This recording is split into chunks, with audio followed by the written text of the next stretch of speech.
just poor black kids that no one cared about, so we didn't care about anyone either.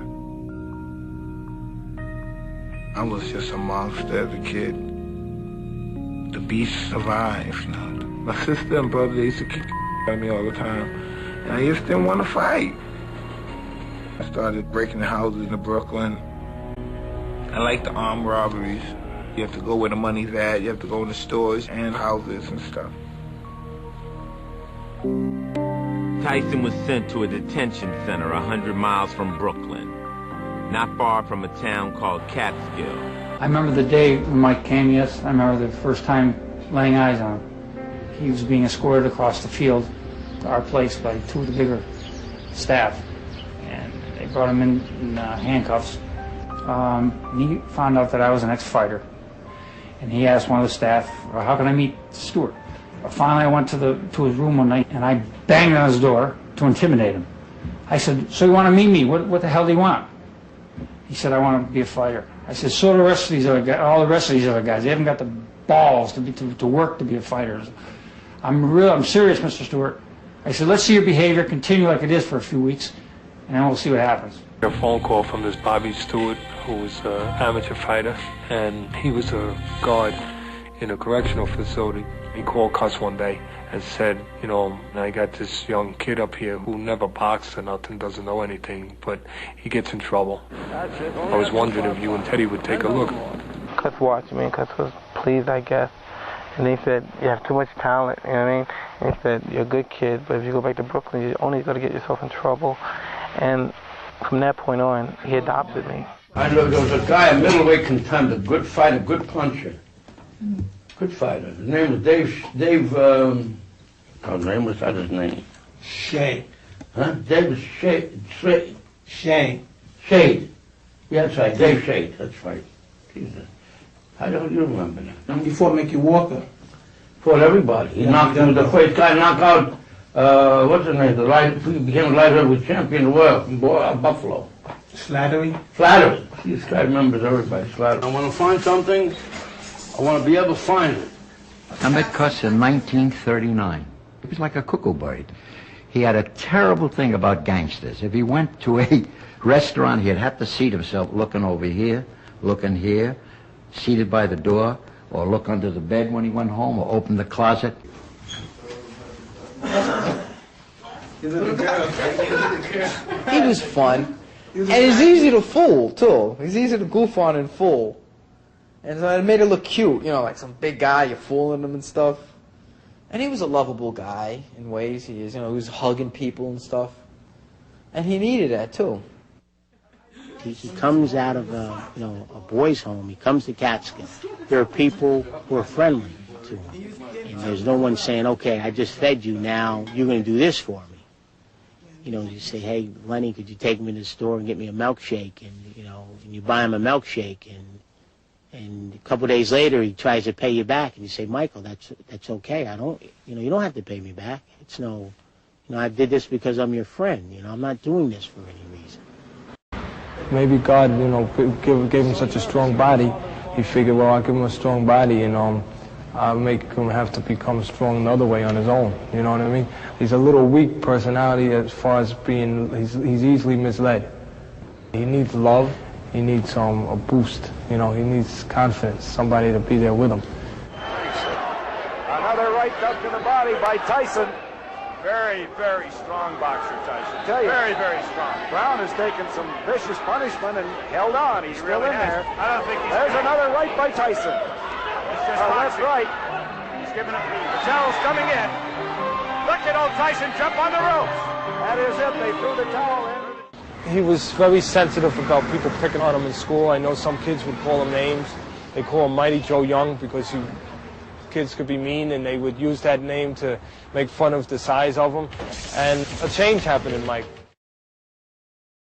I got a lot of beatings, a lot of real horrific beatings.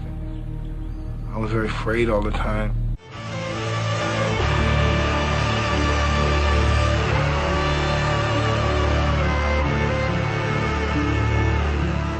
My mother may throw hot scalding water on her boyfriend. Her boyfriend may beat her and fracture her eye socket or something, or break her finger. emotions was high and they're hating one another, then they're back at loving one another, and you're talking about dysfunctionality at its highest level. The strongest woman figure in our life is our mother, and more normally, most young black inner city kids see that figure destroyed by a black man, so I hold some kind of hatred for our mother's boyfriend or black men in general. I remember an incident with Mike in school during lunch period.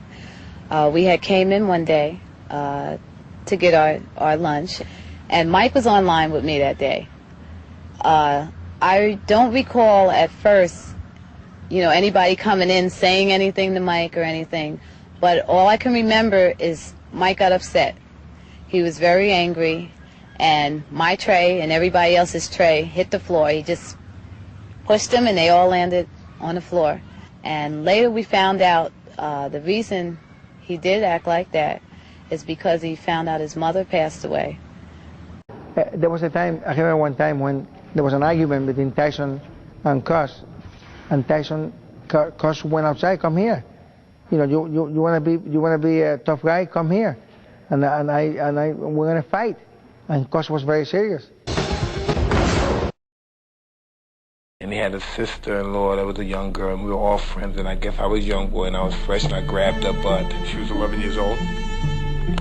And she was part of my family, my wife's family. And he kind of cornered her into a situation. I went and found him, and I put a gun to his head and pulled the trigger back and told him that he would never put his hands on anyone in my family or do anything like that to anyone in my family again, or he'd be dead.